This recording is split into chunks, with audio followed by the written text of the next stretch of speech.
8월 첫째 주 청소년부 주일 예배 묵상으로 시작하겠습니다.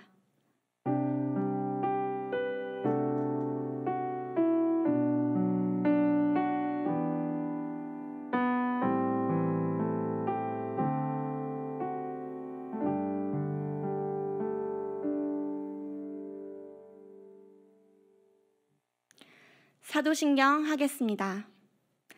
전능하사 천지를 만드신 하나님 아버지를 내가 믿사오며 그 외아들 우리 주 예수 그리스도를 믿사오니 이는 성령으로 잉태하사 동정녀 마리아에게 나시고 본디오 빌라도에게 고난을 받으사 십자가에 못 박혀 죽으시고 장사한 지 사흘 만에 죽은 자 가운데서 다시 살아나시며 하늘에 오르사 전능하신 하나님 우편에 앉아 계시다가 저리로서 산자와 죽은 자를 심판하러 오시리라. 성령을 믿사오며 거룩한 공회와 성도가 서로 교통하는 것과 죄를 사하여 주시는 것과 몸이 다시 사는 것과 영원히 사는 것을 믿사옵나이다. 아멘.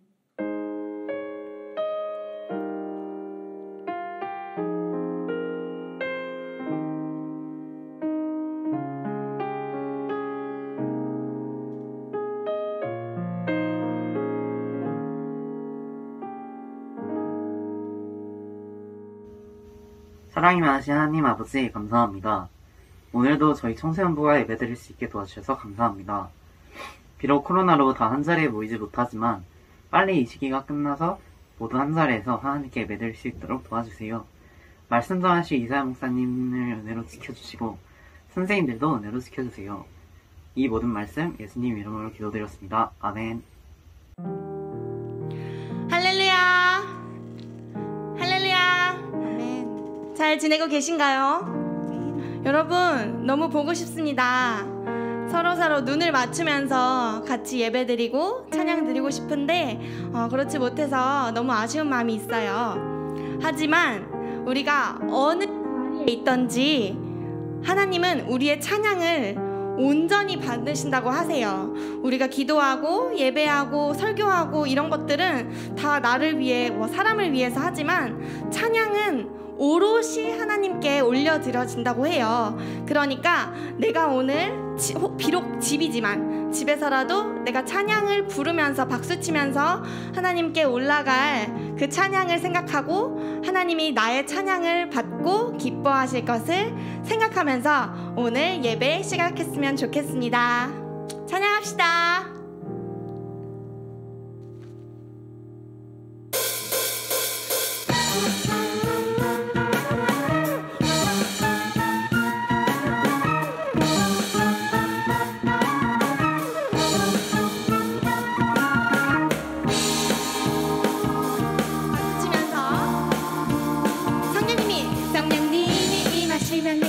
나타나 모든 것을 이뤄낼 수 있게 되죠.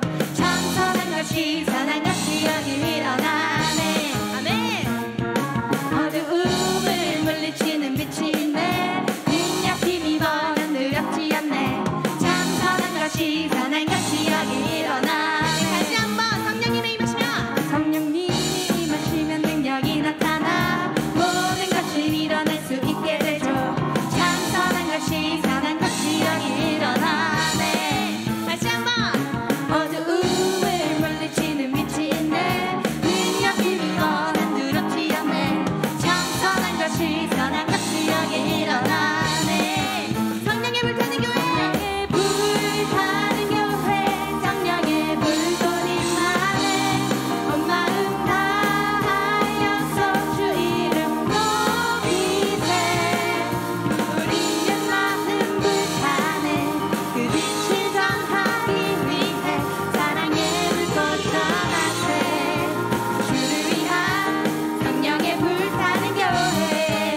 선생님이 대학 시절 때 참 많이 좋아했던 노래 중에 하나예요.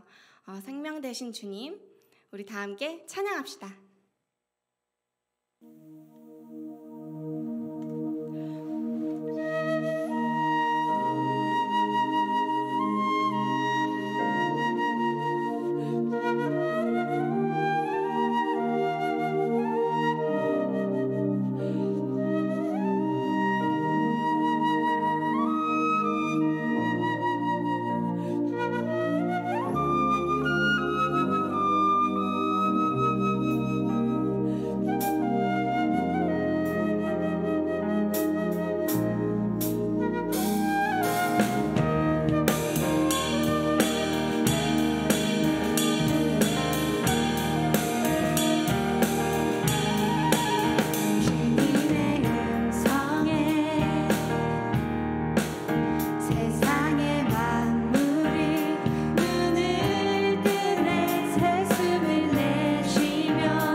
무너지지 않고 그리고 집에서 예배를 드린다고 해서 나의 마음이 하나님을 사랑하는 마음이 무너지지 않고 연약해지지 않게 해달라고 하나님께 기도했으면 좋겠습니다.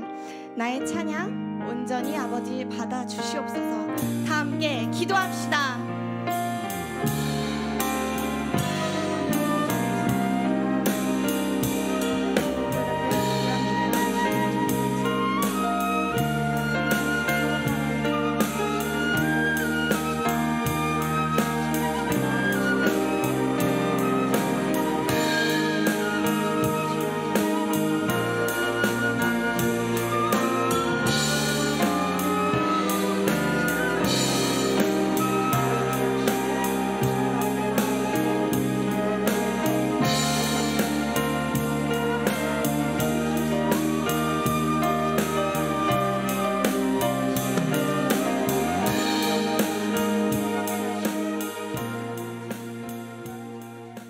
사랑의 하나님 아버지 감사드립니다. 오늘도 이렇게 각자의 처소에서 하나님을 경배하고 예배드릴 수 있는 시간을 허락해 주셔서 감사드립니다.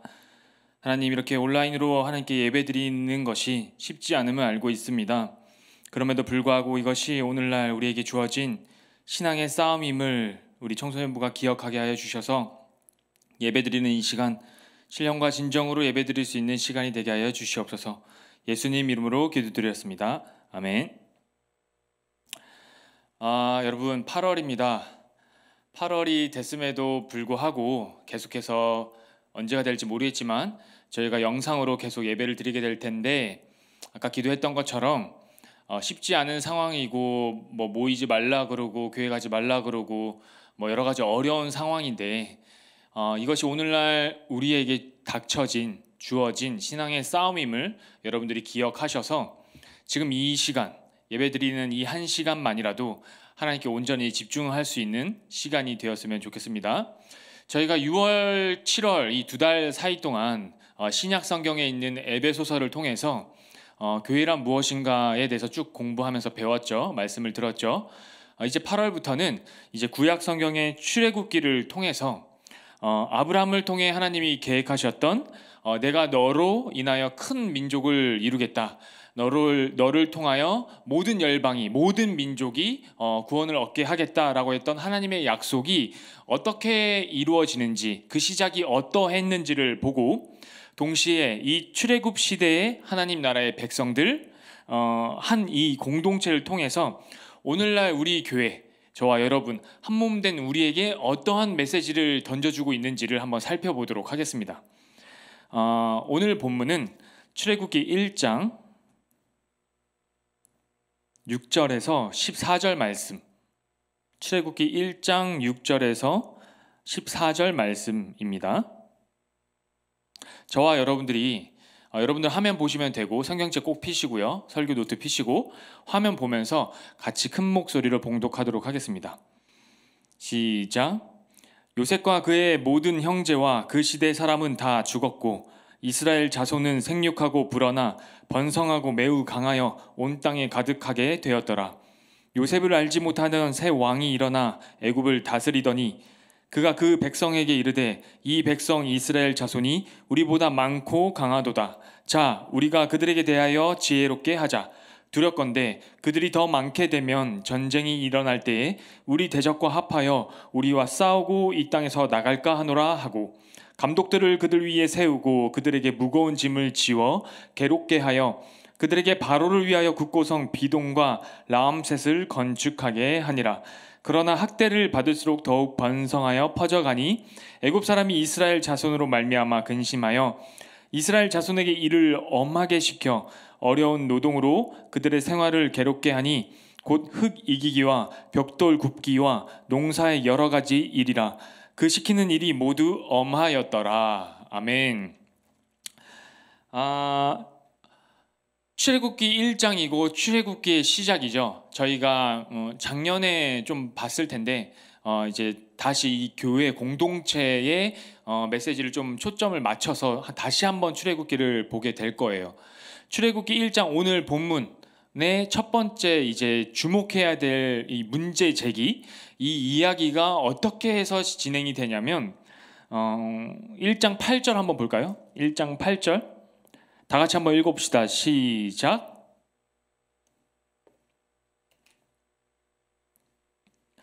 어떻게 시작하고 있죠? 요셉을 알지 못하는 새 왕이 일어나 애굽을 다스리더니, 지금 이 애굽 안에 애굽의 전권을 잡은 새로운 왕이 일어났는데, 바로라고 하죠.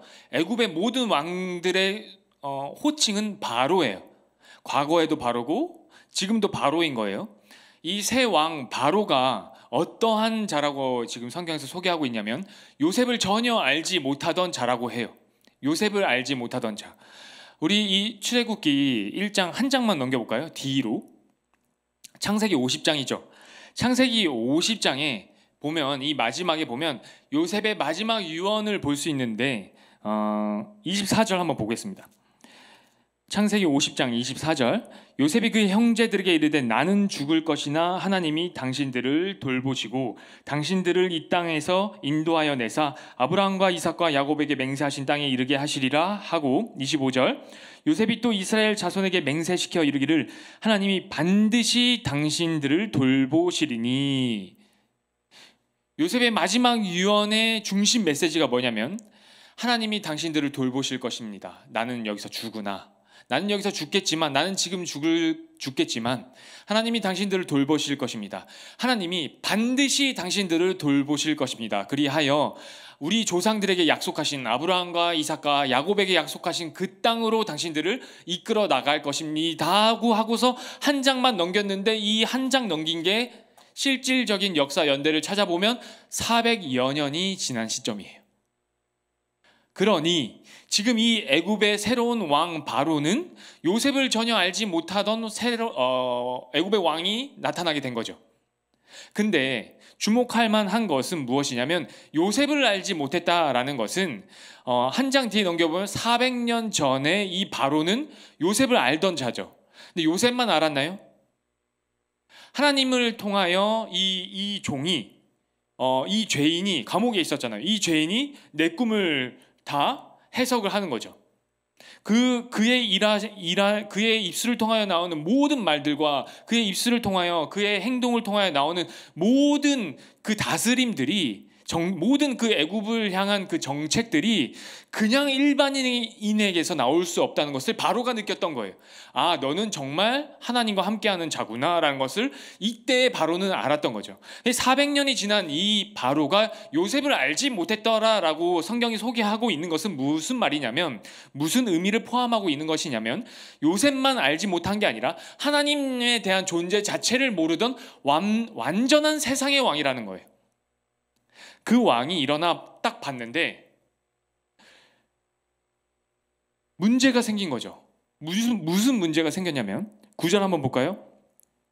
그가 그 백성에게 이르되 이 백성 이스라엘 자손이 우리보다 많고 강하도다. 400년 동안 잘 생각해 보세요, 여러분. 이스라엘 백성들은 한 70명 정도가 애굽에, 그때 이제 야곱을 통해서 요셉의 아버지 야곱을 통해서 70명 정도가 애굽에 내려왔어요. 그들이 정착하고 400년이 지나니까 상당히 수가 많아지고 강해졌다는 것을 바로의 입술의 고백을 통해 우리가 볼 수 있죠. 근데 이 많다는 것이 단순히 어떻게 보면 바로의 입장에서 심리적으로 쟤네들 왜 저렇게 많지? 난 좀 두려워, 걱정이 되는데 라는 것이 아니라, 출애굽기 12장 37절, 이스라엘 자손이 라암셋을 떠나서 숫곳에 이르니 유아 외에 보행하는 장정이 60만 가량이요. 보행하는 장정이라는 것은 전쟁에 참여할 수 있는 남자들이란 이야기예요. 이 남자들이 60만 명이라는 건데, 60만 명이라는 것은 전쟁에 참여할 수 있는 인원만 60만 명이라는 거죠. 그러니까 이스라엘 백성들이 전쟁에 참여할 수 있는 그 기준은 만 20세 이상 60세 미만의 남자들만 전쟁에 참여할 수 있었어요. 그러면 전체 이스라엘 백성들의 숫자는 20세 미만의 남자들과 60세 이상의 이제 남자들과, 그리고 전 세대를 아우르는 모든 여자들을 포함하겠죠. 보통 이제 5를 곱하게 되는데 60만 곱하기 5가 되는 거예요. 그러면 약 이 당시 이스라엘 백성들의 인구는 300만 명 가량이라는 거죠. 근데 이 출애굽기 12장 이 시점에서는 모세가 80세에 이르러 다시 애굽으로 돌아가 이스라엘 백성들을 출애굽시킨 다음의 일인 거죠. 시점인 거죠. 그러면 약 한 80년 정도 뒤니까 적어도 200만 명이 넘는 이스라엘 백성들을 보고서 바로가 겁을 먹은 거예요. 그냥 심리적으로 저들을 뭐 생김새나 어떤 강한 뉘앙스를 보고 느낌을 보고 두려웠던 게 아니라 실질적으로 그들의 숫자가 많다는 거죠. 그들의 숫자가 실질적으로 많고 강해서 이제 이 바로가 이야기하는 거예요. 10절. 자, 우리가 그들에게 대하여 지혜롭게 하자. 두렵건대 그들이 더 많아지게 되면 전쟁이 일어날 때에 우리 대적과 합하여 우리와 싸우고 이 땅에서 나갈까 하노라. 이 당시에도 애굽은 여전히 주변 국가들에게 침략을 많이 받는 나라였어요. 그래서 국방을 강하게 할 수밖에 없었죠. 요셉 때도 그랬잖아요. 이 땅이 굉장히 이제 비옥하고 풍족한 땅이었기 때문에 그랬어요. 그래서 11절 어떻게 구체적으로 이제 그들이 짜낸 머리가 어떻게 되냐면 감독들을 그들 위에 세우고 이제는 그들에게 자유롭게 두지 말자. 그들의 자유를 이제는 빼앗고 그들 위를 감시하는 자들, 감독자들을 세우고 그들에게 무거운 짐을 지워 괴롭게 하여 그들에게 바로를 위하여 국고성 비동과 라암셋을 건축하게 하자 이거예요.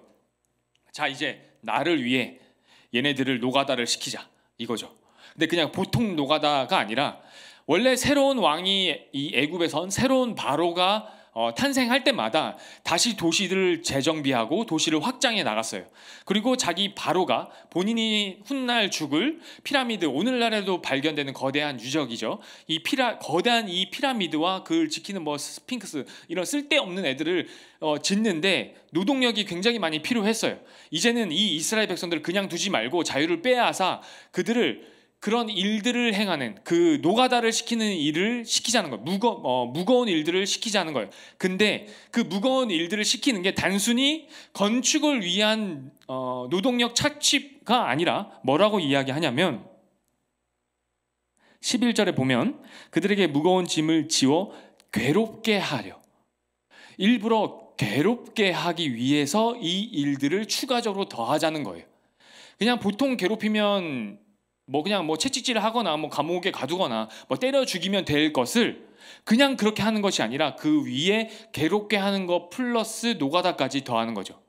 근데 이 노가다가 그냥 노가다가 아니라 12절, 13절 보면 이스라엘 자손에게 일을 엄하게 시켜 어려운 노동으로 그들의 생활을 괴롭게 하니 곧 흙 이기기와 벽돌 굽기와 농사의 여러 가지 일이라. 그 시키는 일이 모두 엄하였더라.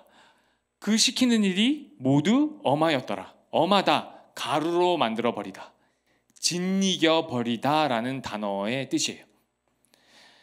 이들을 학대하고 괴롭게 하는 거예요. 육체적인 괴로움뿐만이 아니라 학대하다는 것은 정신적인 괴로움까지 포함되는 거죠.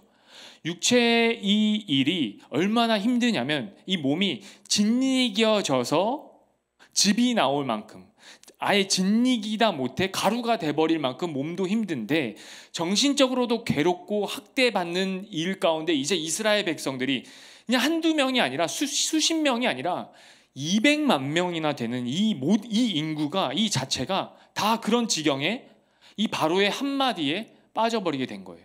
도대체 왜 바로는 400년 동안 자기네 땅 안에서 같은 밥을 먹고 같은 땅 안에서 같은 별을 봤던 이 인간들을 200만 명이나 되는 사람들을 도대체 왜 이렇게 갑자기 하루아침에 괴롭게 하고 학대하고 엄한 일을 시켜버릴 수밖에 없었던 걸까? 아니 그냥 400년이나 지났으면 아니 이 이스라엘 백성들은 그냥 좀 어떻게 보면 이 애굽 안에서 한 소수 민족으로 아니 애굽인들이 되어버리던지 아니면 그냥 자기네들의 정체성을 조금 문화를 지키고 싶으면 그냥 애굽 안에 한 소수 민족으로 남아서 바로에게 샤바샤바하고 그냥 좀 같이 지내면 됐을 수도 있잖아요. 애굽의 입장을 받아들이지 않을 거면 그냥 바로의 입장에서는 적어도 그냥 어느 정도의 인권은 보호해 줄만 하지 않아요? 40년 지낸 것도 아니고 여러분 400년을 함께 지낸 사람들이에요. 400년. 저와 여러분들이 가늠할 수 없는 세월을 이들은 대대로 살았던 사람들이라는 거죠. 근데 도대체 왜 이 세상의 왕 바로는 하루아침에 이랬던 걸까? 이 문제 제기가 아까 1장 8절에서부터 시작됐다고 그랬죠. 요셉을 알지 못하는 새 왕이 일어났다. 이 말은 무엇을 포함하고 있냐면 하나님을 전혀 알지 못하던 세상의 왕이 이제는 애굽의 정권을 잡았다라는 말이 됐다는 거죠. 그렇다고 해도 본문의 그 어디에서도 이스라엘 백성들이 애굽을 향하여 대항했더라, 아니면 하나님이 선택한 백성 이스라엘 민족이라면 400년 동안 적어도 출애굽기 1장 안에서, 아니면 이 바로가 핑이 돌기 이전에 바로가 애굽 사람 이 이스라엘 백성들을 볼 때 적어도 얘네들이 나를 섬기지 않고 하나님이라는 신을 섬기고 있네, 도대체 쟤네들은 뭐지라는 그런 의심이 들 만한 본문의 내용이 1장에선 단 한 줄도 없어요. 무슨 말이냐면 400년 동안 이스라엘 백성들은 애굽 땅에 몸은 있지만 그들은 하나님을 경배하고 예배하며 400년을 지내왔더라. 그들은 하나님의 그 약속을 기대하며 기도하며 지냈더라라는 말은 출애굽기 1장에 1도 없다니까요. 적어도 이 바로가 이들을 학대하고 괴롭게 하고 육체적인 일을 엄하게 시키는 이 사건이 발동되는 그 근거에 대해서 성경이 적어도 밝히고 있지 않다는 거죠. 그럼 도대체 왜 그러냐고요. 그래서 본문을 자세히 볼 필요가 있어요, 여러분. 자세히 한번 봅시다. 오늘 본문의 시작이 어디에 있는지. 몇 절부터 시작했죠? 출애굽기 1장 6절.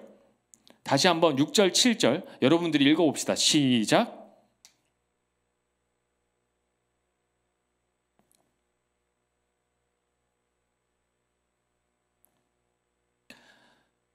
찾았어요, 답을?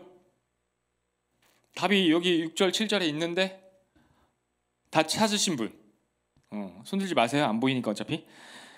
무슨 말이냐면 유일한 본문에서의 근거는 이거예요. 7절, 이스라엘 자손은 생육하고 불어나 번성하고 매우 강하여 온 땅에 가득하게 되었더라.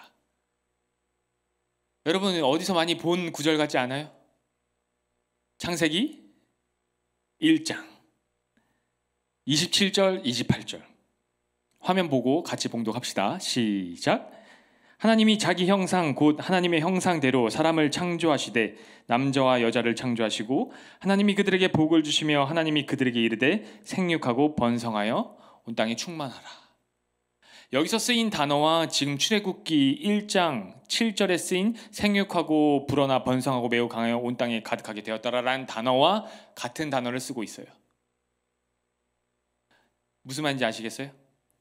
여러분 이 시점에서 알아야 될 것이 무엇이냐면 기독교 세계관에 대해서 여러분들이 좀 알아야 되는데, 기독교 세계관이라 하면 마치 어떤 거와 같냐면 여러분들 맨날 뭐 마블 세계관이라고 하면서 마블 페이지 1, 2, 3, 4 뭐 계속 나가잖아요. 지금 뭐 누가 나왔어? 타노스 다음에 앞으로 10년을 책임질 마블의 세계관을 책임질 뭐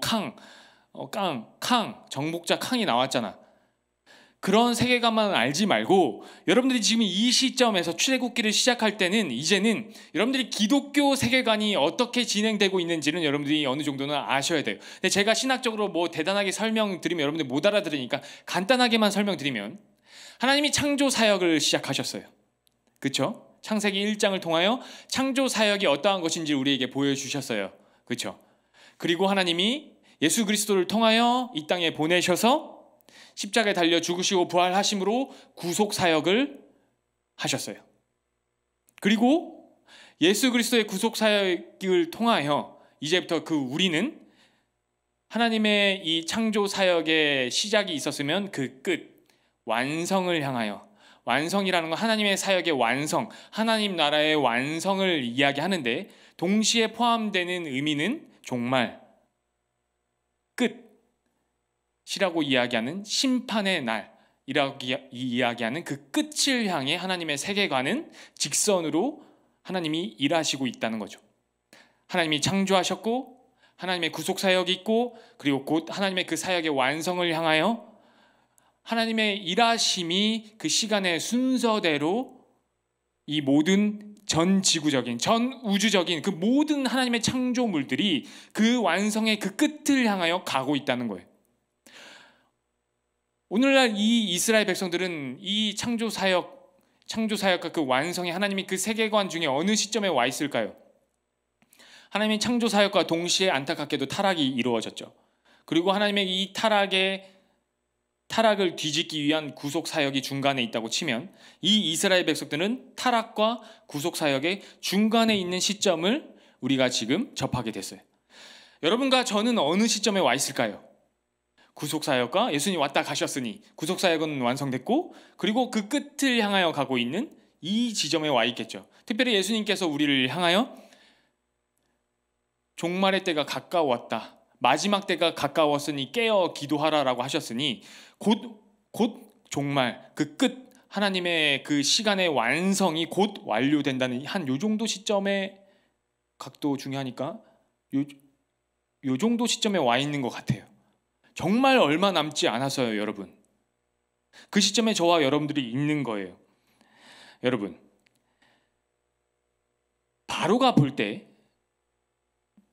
내가 지금 왕권을 딱 잡자마자 이 세상적인 왕은 세상적으로 머리가 돌아갈 거잖아요. 내가 어떻게 하면 이 애굽을 더 잘 통치하고 주변 나라들을 더 많이 정복해서 내 땅을 넓혀갈 수 있을까만, 이 땅에서 잘 먹고 잘 살 국리만 하는 왕인 거예요. 이 왕이 딱 일어나 봤더니 자기 백성들 안에 섞여있는 이 무리가 뭐라고 이야기하냐면, 9절에 보면 그가 그 백성에게 이르되, 바로가 그 백성 애굽 사람들에게 이르되, 이 백성 이스라엘 자손이 우리보다 많고 강하도다.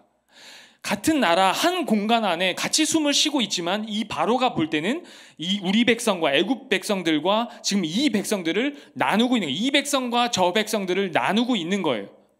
그 나누고 있는 기준이 무엇이냐면, 본문에 의한 근거를 우리가 찾자면 유일하게 그들이 생육하고 번성하고 이 땅에 온 땅에 퍼져가고 있더라밖에 근거를 찾을 수가 없는 거죠. 여러분들이 이 시점에서 다시 한번 기억해야 될 것은 무엇이냐면, 400년이 지난 시점에 지금 이 200만 명이 넘는 이스라엘 백성들은 지금 이 바로의 단 한마디로 인해 학대받고 괴롭힘을 당하고 짓이겨질 만큼, 몸이 짓이겨지고 가루가 될 만큼 육체가 지금 고된 노동을 하게 된 순간이지만, 하나님은 요셉의 입술을 통하여 그들에게 약속하셨던 것처럼 하나님이 반드시 당신들을 돌보실 것입니다. 하나님이 반드시 당신들을 이 땅에서 끄집어내서 하나님의 약속하신 하나님이 약속하신 저 땅으로 당신들을 이끌어내 갈 것입니다 라고 하는 약속을 잊지 않고 시작을 하셨다는 거예요. 어떻게 시작했다는 걸 알 수 있다고? 하나님의 이 창조 사역을 통해, 하나님의 창조 사역의 그 원리를 적용받은 이스라엘 백성들이기 때문에 그들을 통해 구속 사역을 이제는 완성해 나갈 것이고, 그리고 예수님을 통해 우리는 그 완성의 끝, 하나님의 그 사역의 그 끝을 향해 우리는 갈 것이에요. 하나님을 모르는 세상의 통치자의 그 손 가운데서도, 손아귀 가운데서도 하나님은 하나님의 백성들을 향한 은혜의 손길을 통하여 창조와 구속과 완성의 자리에까지 만들어 가실 거예요. 그 시작을 저와 여러분들이 보고 있어요. 저와 여러분들은 에베소서 1장에 따르면 창세전에 그리스도 안에서 저와 여러분들을 택하셨고 그 기쁘신 뜻대로 우리를 예정하셨다고 하나님이 약속을 하셨어요. 우리의 삶 가운데서도 시간 속에서 늘 하나님은 잊지 않고 일하시는 그 성실하심으로 우리를 완성의 자리에까지 이끌어 가실 거예요. 하나님의 그 섭리 가운데 그 역사하심으로. 오늘날 저와 여러분들을 향한 이 기독교 대한민국의 시점을 여러분들이 이제는 기억하셔서 우리를 향한 어려움, 외적으로는 코로나 때문에 모이지 마, 한 몸 된 것을 분리시키는, 우리가 몸이 떨어져 있으면 마음이 멀어진다는 말이 맞을 수밖에 없거든요. 그래서 어떻게든 우리는 모여서 뭔가를 함께 해야 돼요. 저번 주에 여러분들이 영상을 봤잖아요. 뭐라도 하면 그냥 강화도라도 가면 웃음거리라도 생기는 거예요. 같이 웃을 수 있는 일이라도, 같이 웃을 수 있는 기억이라도 우리의 기억의 공간에 추억이 하나라도 저장이 되는 거예요. 모이지 말래요. 각자의 자리에서 예배 드려야 되는 상황이에요. 여러분들이 이 어려운 상황 가운데서 여러분들이 기억하셔야 될 것은, 우리는 한 공동체고, 우리는 주내인교회 청소년부로 이 시점 가운데 하나님이 우리를 부르셨고 하나로 모으셨기 때문에 여러분들이 우리 한 몸이란 걸 여러분들이 잊지 마셔야 되고, 또한 내적으로는 여전히 우리는 죄 가운데 우리 죄의 깊은 속성이 올라옴으로 말미암아 찌질한 행동을 하고 부끄러운 행동을 하고 내가 기독교인인가, 내 안에 믿음이 있는가 하는 내 내적의 어려움을 겪기도 하지만 하나님이 잊지 않으시고 하나님은 그 성실하심으로 그 은혜의 손길로 우리를 한 몸 되어 더욱더 그리스도 안에서 자라나 온전한 사람으로 그리고 결국엔 우리를 그 완성의 자리로 이끌어 가실 것입니다. 그러니 너무 절망하지 마시고 하나님 말씀 붙들고 세상 붙들지 말고 세상 문화 분별해서 여러분들이 하나님이 기뻐하시고 선하신 뜻이 무엇인지 아는 그리스도인으로 한 주를 사시길 간절히 부탁드립니다. 기도하시겠습니다. 사랑의 하나님 감사드립니다. 우리를 향한 하나님의 약속은 창세 전부터 우리를 그리스도 안에서 선택했다고 하신 말씀입니다. 그 말씀을 믿어 오늘 우리의 삶 가운데 우리의 각자의 삶을 살아내려 합니다. 비록 우리의 모습이 아직 다 완성의 자리에 온전한 사람의 모습을 하고 있지는 않지만 결국 시간 가운데서 우리를 완성의 자리에까지 이끌어 가실 그 하나님의 성실하심, 그 은혜의 약속을 믿습니다. 그 믿음으로 달려가는 저희가 되게 하여 주심에 또한 감사드리며 한 주를 또한 잘 버티게 하여 주시옵소서. 예수님 이름으로 기도드렸습니다. 아멘. 아버지의 택함 받은 자녀이기 때문에 우리가 이 예배의 자리를 더 사모하고 살아갈 수 있도록 열심히 하는 싸움 하도록 하겠습니다.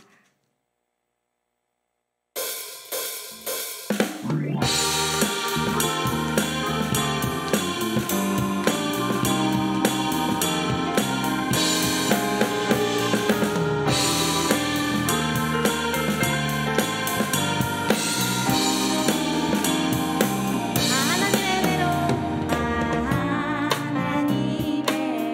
은혜로 있을 데 없는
여러분 또 한 주를 세상에 나아가 그리스도인으로 살게 될 것입니다. 비록 내가 세상 사람인가 예수 믿는 사람인가 구분이 안 될 순간이 찾아올 수도 있지만 너무 거울 보고 실망하지 마시고 절망하지 마시고 그 실망보다 내가 절망하는 것보다 그 이상 그 위에 하나님의 그 약속이 우리를 선택하셨다고 했던 그 약속이 우리를 그 완성의 자리에까지 이끌어 가실 그 은혜의 손길이 있으니 그 말씀 붙들고 믿음의 자녀로 한 주를 사시길 부탁드리겠습니다. 기도하시겠습니다. 이제는 우리를 구원하신 예수 그리스도의 은혜와 그 아들을 이 땅에 보내신 아버지의 그 깊고 넓으신 사랑하심과 날마다 우리의 연약함을 애통하심으로 도우시는 성령님의 역사하심이 이 시간 하나님의 그 창조 사역의 원리대로 순종하며 따라가겠다고 다짐하는 청소년부 한 사람 한 사람 머리 위에 지금으로부터 영원토록 함께 있을지어다. 아멘.